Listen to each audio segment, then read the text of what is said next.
Olá, meus amigos! Sejam todos muito bem-vindos ao canal Agronomia Fácil, onde você aprende sobre agronomia de uma forma simples e didática. Eu sou o Rogério Ferreira e nessa sequência de vídeos estamos falando sobre manejo de fertilidade para a produção de soja. Estamos na aula 8, onde abordaremos a recomendação de adubação com fósforo. Bom, antes de começar a nossa aula de hoje, vale lembrar que se você ainda não se inscreveu no nosso canal, recomendamos que você faça isso. Por quê? A gente está sempre colocando novas aulas no ar e se você se cadastrar, se inscrever no nosso canal e ativar o botão do sininho, o YouTube vai te avisar sempre que a gente colocar um conteúdo novo no ar. Outra coisa que para nós é muito importante é que vocês curtam os nossos vídeos aí, porque isso ajuda a divulgar o nosso trabalho, faz com que o YouTube nos note aí como uma plataforma de oferecimento de conteúdo, né? Também é muito importante a interação de vocês com o canal, então fiquem à vontade em compartilhar os nossos vídeos, também de comentar as nossas aulas, os nossos vídeos com dúvidas, críticas, sugestões, né? Então isso para nós é muito importante, ajuda aí a nos motivar e acaba contribuindo. As discussões elas contribuem bastante aí para a melhoria do conteúdo, assuntos que vocês têm interesse que futuramente nós poderemos abordar. Muito bem, vamos então à nossa aula de hoje. Bom, o fósforo na produção de soja e também para outros cereais, então é um elemento de maior limitação de disponibilidade, ou seja, nossos solos, os solos tropicais que predominam aqui no Brasil, nós temos uma característica de que naturalmente nós temos essa pouca disponibilidade, ou seja, nós temos pouco fósforo disponível.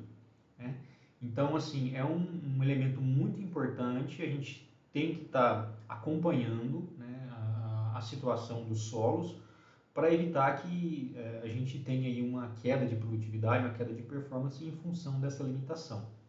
Então, muito provavelmente aí nas principais regiões produtoras, essa correção de fósforo ela tem que ser tratada aí com um aspecto principal aí da correção do solo. Então, só para trazer aqui, nós temos alguns dados de literatura que dizem aí que para produzir 1 tonelada, ou seja, 1.000 quilos de soja, são extraídos em torno aí de 15 quilos de P2O5, que o P2O5 é a forma como esse fósforo aí ele está presente no solo, na forma de um fosfato, então ele está na forma de P2O5.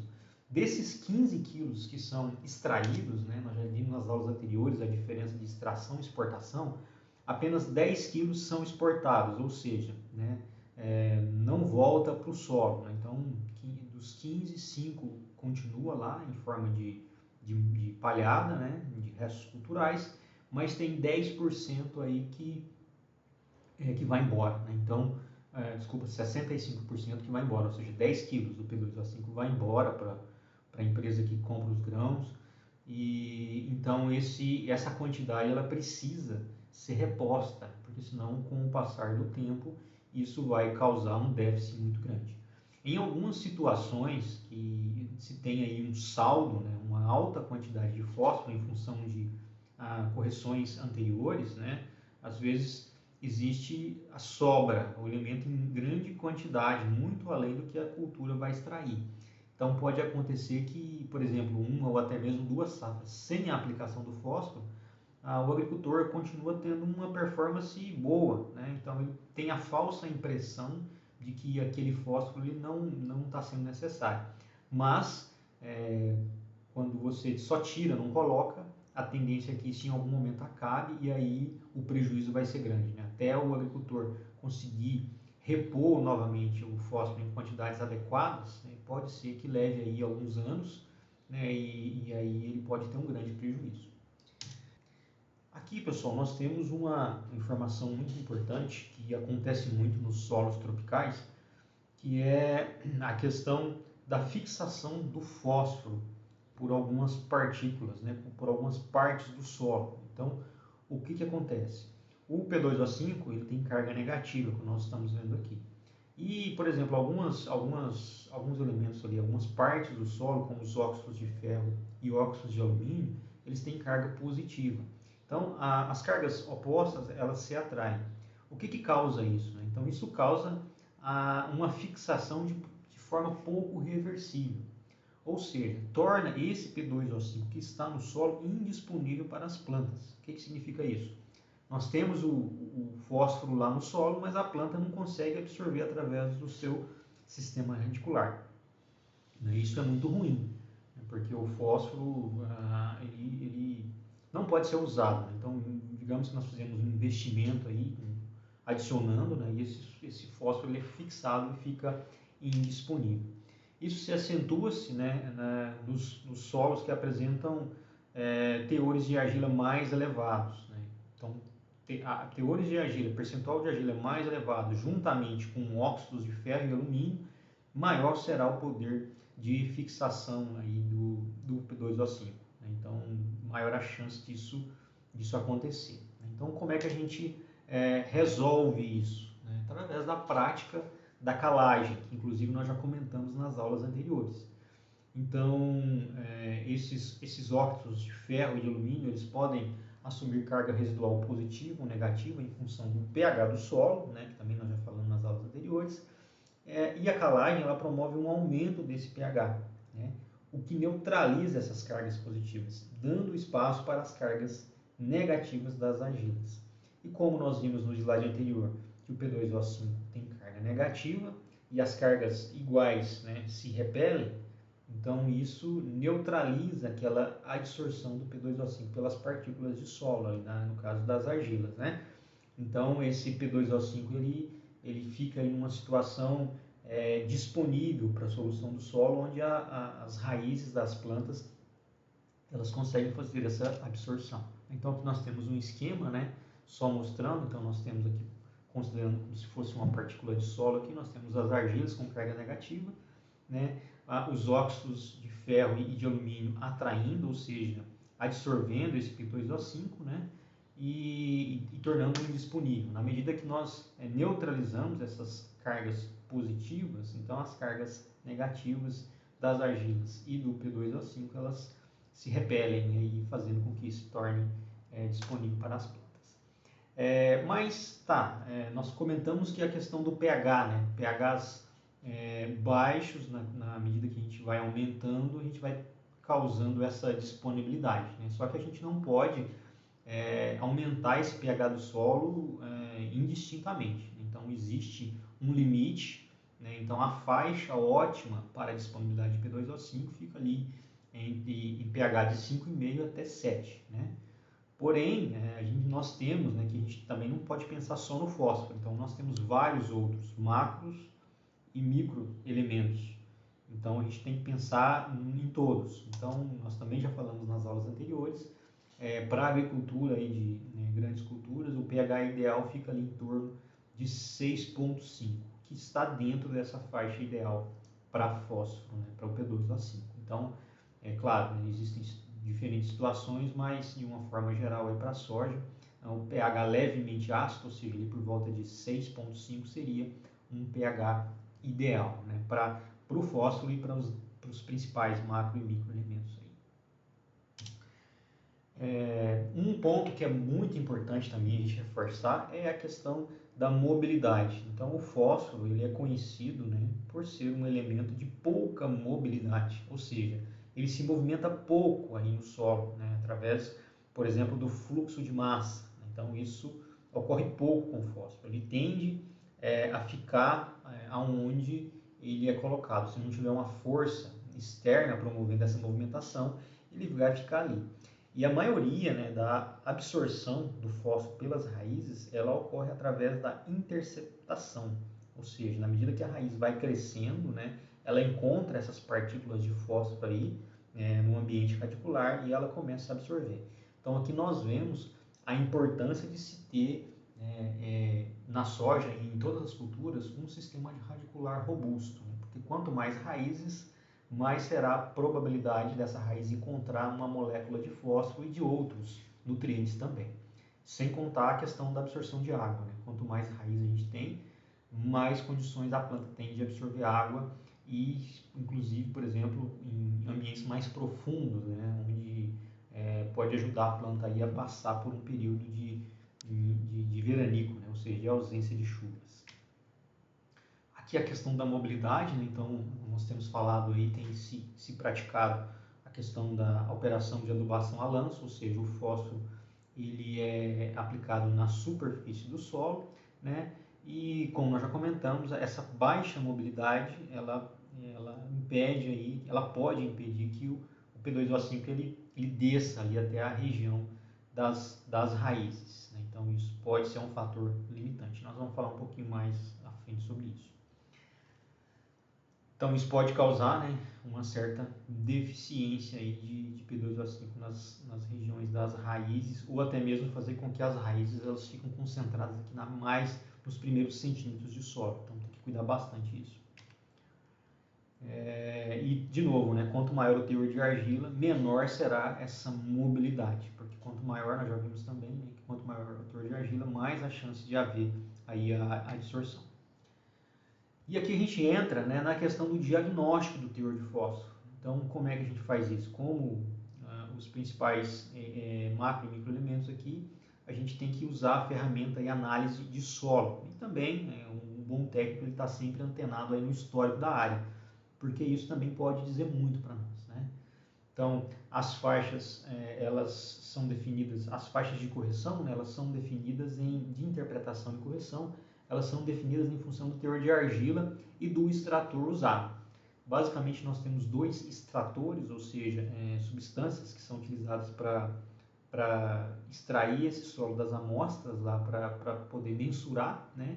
Que o principal deles é o MERIC, que está muito fortemente relacionado ao teor de argila, né? Então, esse é um extrator ácido que também pode dissolver algumas formas de fósforo ligadas a cálcio, e que não se encontram disponíveis para as plantas. Então, quando for, e é o principal utilizado, né, tem que tomar bastante cuidado, porque como ele é ácido, ele pode, às vezes, nos dar a falsa impressão de um teor alto de fósforo, mas que não necessariamente esse fósforo ele está no solo disponível para as plantas, né?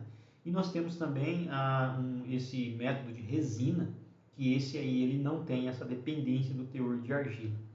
Então, pode ser indicado para áreas com histórico de uso de fosfatos naturais ou fontes solúveis de fósforo, né? Onde esse extrator médico ele poderia aí, nos dar aí um valor que não condiz com a realidade do fósforo disponível para as plantas. Quando forem solicitar, né, se quiserem que seja feito resina, é necessário combinar, avisar o laboratório, porque o padrão geralmente é o MERIC, né? Então, o resina ele fica como se fosse um adicional, né? Então, provavelmente, quem quiser fazer resina tem que avisar o laboratório que gostaria que se usasse esse extrator para fazer o diagnóstico. Aqui nós já entramos na interpretação, né, do solo, partindo do princípio que nós estamos usando o MERIC. Então, como nós estamos observando aqui, nós temos diferentes faixas, menor que 15, de 16 a 35, de 36 a 59 e maior que 60. Né? Então, nós temos várias faixas aqui dentro. Então, o teor de fósforo ele varia de muito baixo a baixo, médio, adequado e alto. Né? Então, conforme nós já comentamos, aí, quanto maior o teor de argila, nesse caso aqui, menores seriam os valores para que o solo seja considerado com alto teor. Né? Por exemplo, aqui, menor que 15, né? Então, para ser considerado um solo com alto teor, ele tem que ter ali 25 miligramas por decímetro cúbico de P2O5, né? Ou seja, 25 ppm. Já solos com argila maior que 60, com apenas 6 ppm, ele já é considerado uma quantidade alta de fósforo. Beleza. Então, de base aí, com base nessa tabela de interpretação, nós temos aí a tabela de recomendação da adubação fosfatada, também relacionada com o teor de argila, né? E aqui a gente já tem em quilos de P2O5 por hectare, né? Então, para as 4 faixas, né, nós temos aqui um valor de quilos por hectare de P2O5 que deve ser aplicado, né, de acordo com a nossa interpretação.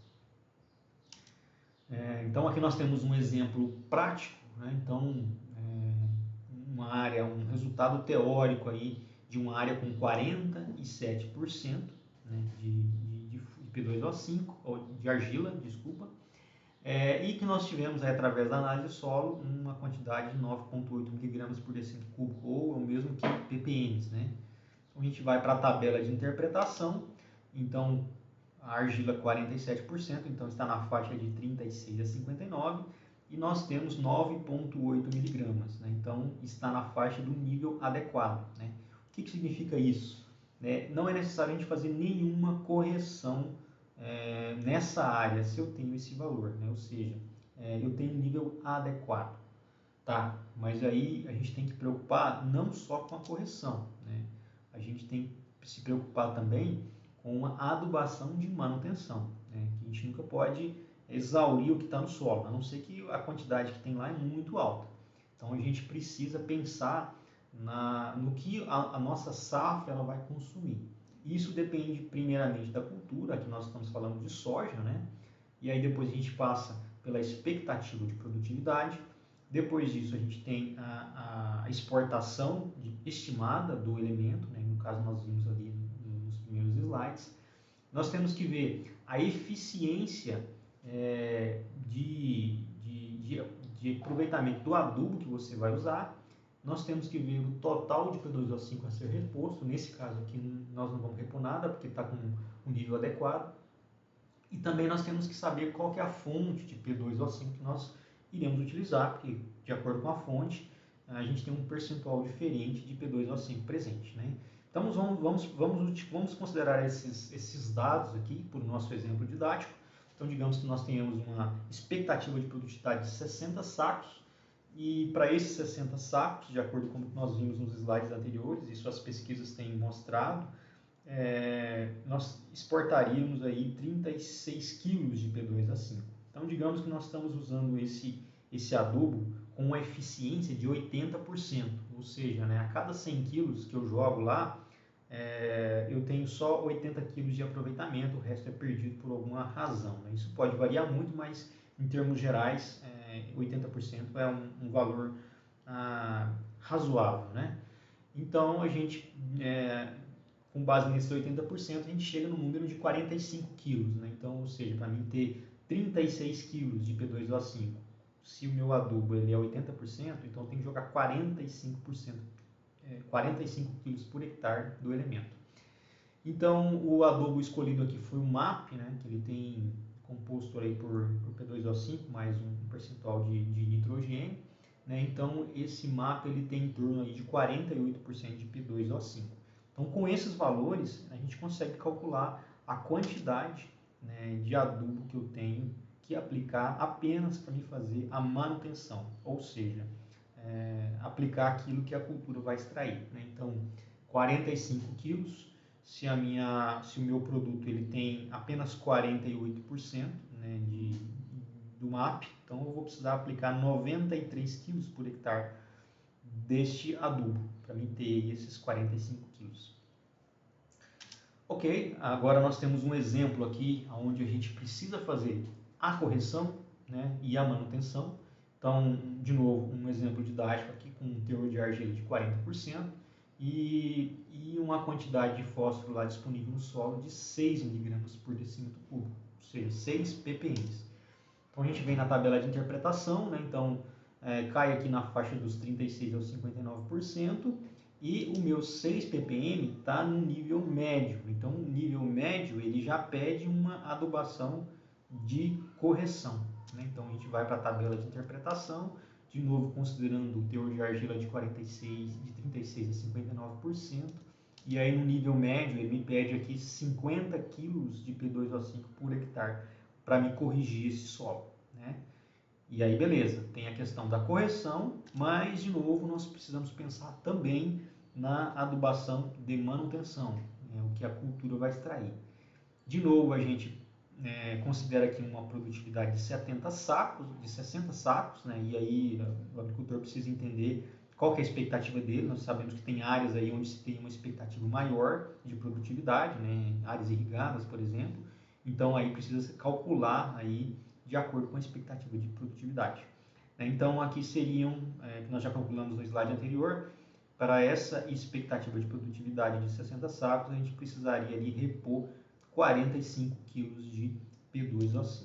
Então, somando ali os 50 da correção mais os 45, né, da manutenção, daria em torno de 95 kg por hectare. De novo, se a gente usar o MAP, né, então 95 aí a 48%, a gente precisaria aplicar aí 198 kg de MAP por hectare, para a gente ter essa quantidade, né? E aí tem as estratégias, né? Parte pode ser feito na linha, parte pode ser feito por adubação a lanço, com incorporação, aí tem que ver uma situação, cada caso é um caso.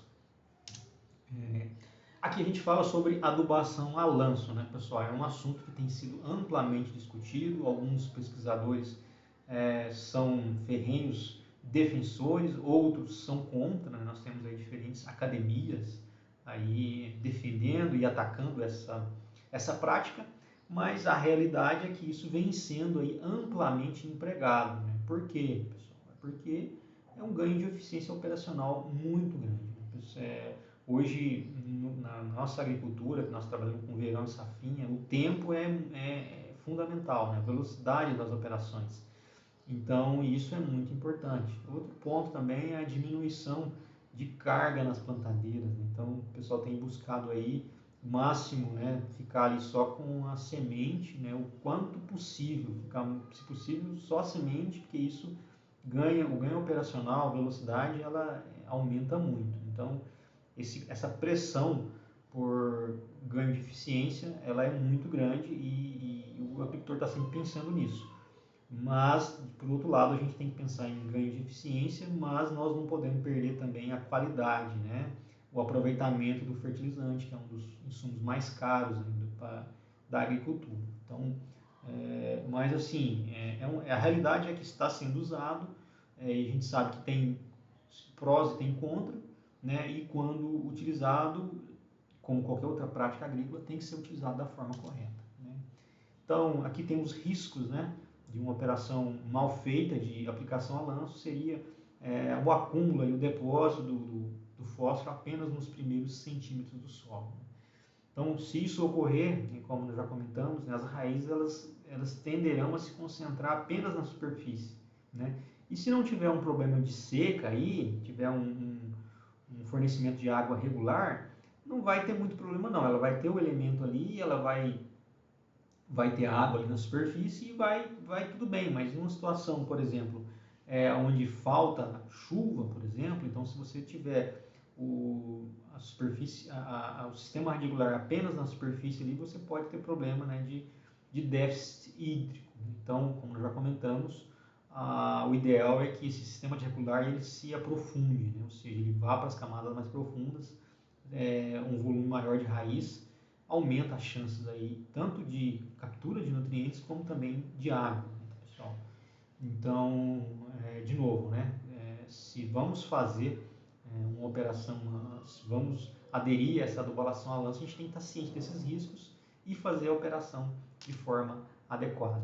Então, quais seriam as condições ideais aí de adubação a lanço? Primeiramente, áreas com agricultura já consolidada, né? Ou seja, nós já fizemos ali várias correções, várias aplicações e eu tenho teores adequados ou alto aí de nutrientes, dos macro e micronutrientes em diferentes camadas do solo, né? Ou seja, de qualquer forma, eu tenho o elemento. Então, quando eu aplico ele na superfície, mesmo que ele fique ali por um tempo, né, até eu ter uma operação que consiga levar esse elemento mais para baixo, eu tenho um saldo ali que consegue fazer com que o meu sistema radicular ele se aprofunde e não fique ali um déficit, né, tanto de nutrição quanto de água. Então, essa seria uma situação adequada.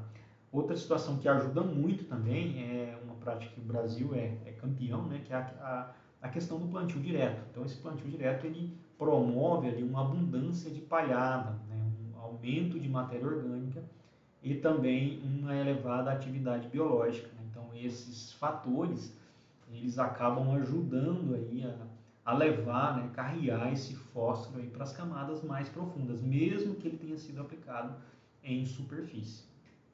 Então, aqui são ferramentas, né, que possibilitam aí essa questão da adubação a lanço sem prejuízos. Por isso que tem pessoas que utilizam aí a adubação a lanço, né, 100% aí e tem bons resultados, né? Mas não é à toa, é porque eles têm, às vezes, sem querer, eles atendem esses quesitos, né? Então, para eles não tem diferença nenhuma, né? Ou muito pouco, ou pouquíssima diferença, essa questão da adubação a lanço, e eles ganham na eficiência operacional. Bom, pessoal, muito obrigado por seguir com nós até aqui, até nessa aula, né? Agradecemos a presença, a audiência de vocês. Mais uma vez, nós recomendamos que vocês se inscrevam no nosso canal, assim o YouTube vai te avisar toda vez que a gente colocar uma nova aula no ar. Também é importante que vocês ativem o botão do sininho para receber as notificações. E não deixem de curtir os nossos vídeos, tá, pessoal? Isso para nós é muito importante, pois ajuda aí a promover o nosso trabalho, né? E se você tiver contatos aí que também se interessem por agricultura, por agronomia, assuntos relacionados à agronomia, fiquem à vontade em compartilhar as nossas aulas, os nossos vídeos com seus contatos nas redes sociais. Lembrando também, comente aí se você gostou do vídeo, né? Com sugestões, críticas, dúvidas. Isso para nós é muito importante. Muito obrigado e até a próxima aula.